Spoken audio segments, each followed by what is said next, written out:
Hello everyone. Students, many aspirants ask me every year whether it be a good idea for them to drop a year for focusing specifically on Z or NEET preparing. The answer to the question may vary from individual to individual depending on his or her particular conditions and abilities. Remember, self-motivation, focus and determination are must if you plan to drop a year or two to prepare for an entrance exam. Any distraction in the gap year may prove to be detrimental. तो जब ऐसी परिस्थिति आए तब हमें ये समझना होगा कि ईयर ड्रॉप करने का विचार सही है या नहीं। सरल शब्दों में कहें तो किसी कोर्स विशेष में एडमिशन लेने के लिए स्टूडेंट्स फर्स्टली हम ये जान लें कि हम में से हर एक की सिचुएशन, एकेडमिक कैलिबर और पढ़ने की योग्यता या एज फैक्टर, ये कुछ चीजें सबकी अलग अलग होती हैं। इनका हम कंपैरिजन नहीं कर सकते। ठीक वैसे ही ड्रॉप लेने का अगर डिसीजन आपका है तो एक बार फिर भी ठीक है, क्योंकि कई बार देखा जाता है कि साथ वाला ड्रॉप लेने के मूड में है तो हम क्यों नहीं। भले ही ये आप किसी से शेयर करें ना करें, पर समटाइम्स ऐसा होता जरूर है। तो जैसे मैंने पहले ही कहा कि everyone is unique in his और her own ways, so don't compare yourself with others. Now moving on to main topic. So students, सबसे पहले बात करते हैं आफ्टर 12th जब हम ड्रॉप लेने का सोचते हैं तब की सिचुएशन। तो मेनली नीट और जी, इनके लिए हम ड्रॉप लेने का सोचते हैं, पर ड्रॉप लेते वक्त शायद हम इस बात पर गौर नहीं करते कि इन एग्जाम्स में भी आना वही है जो आप 11वीं और 12वीं में पढ़ रहे हैं या पढ़ चुके हैं। डिफरेंस इज दैट कि या तो हमारे अंदर कॉन्फिडेंस की कमी है या हमने 11th और 12th सिर्फ मार्क्स के चक्कर में अच्छे से पढ़ा है। Other than that your basics are not clear, isn't it? देखिए, ड्रॉप लेने का सिचुएशन या डिसीजन तो आपका ही है, पर द क्वेश्चन इज दैट कि क्या उसके बाद हम ये एग्जाम्स अच्छे से क्लियर कर पाएंगे, इसकी श्योरिटी है?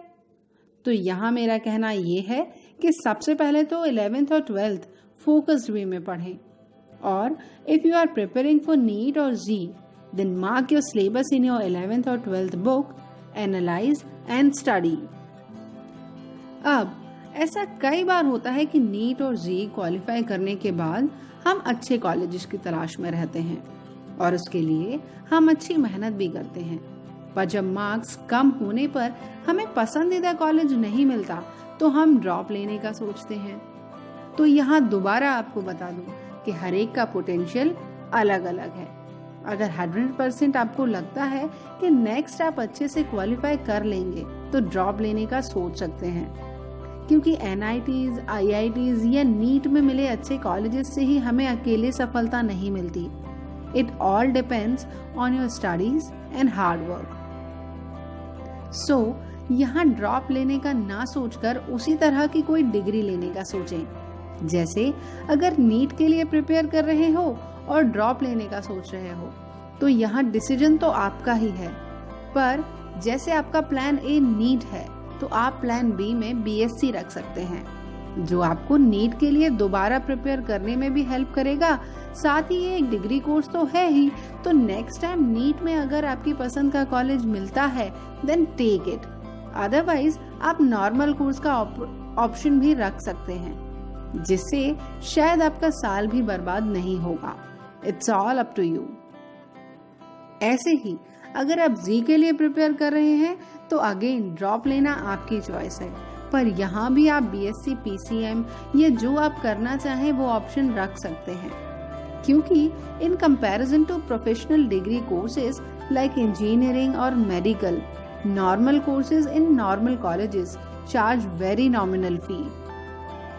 तो अगर आप यहाँ एडमिशन लेकर भी नीट और जी की तैयारी करेंगे तो फीस भी ज्यादा नहीं है, और ये ड्रॉप करके आप नीट और जी से मिले पसंदीदा कॉलेजेस में जा सकते हैं। तो स्टूडेंट्स, ये तो हुई आफ्टर 12th की बात। अब देखते हैं ग्रेजुएशन के बाद क्या है तब की सिचुएशन। तो यदि आप BA, BSc, BCom इनमें से किसी में भी एडमिशन लेकर काम कर रहे हैं और साथ ही साथ किसी प्रोफेशनल कोर्स की तैयारी भी कर रहे हो, तब प्रोफेशनल कोर्स में सिलेक्शन ना होने की स्थिति में भी आपके पास एक ऑप्शन बचा रहता है। आपका साल बर्बाद होने से बचा और संबंधित विषय डिग्री लेकर आप किसी भी दूसरी जॉब के लिए ट्राई कर सकते हो। So yes, it's up to you to take the decision to drop a class. If you do so, give it your all. So choose wisely and all the best for future.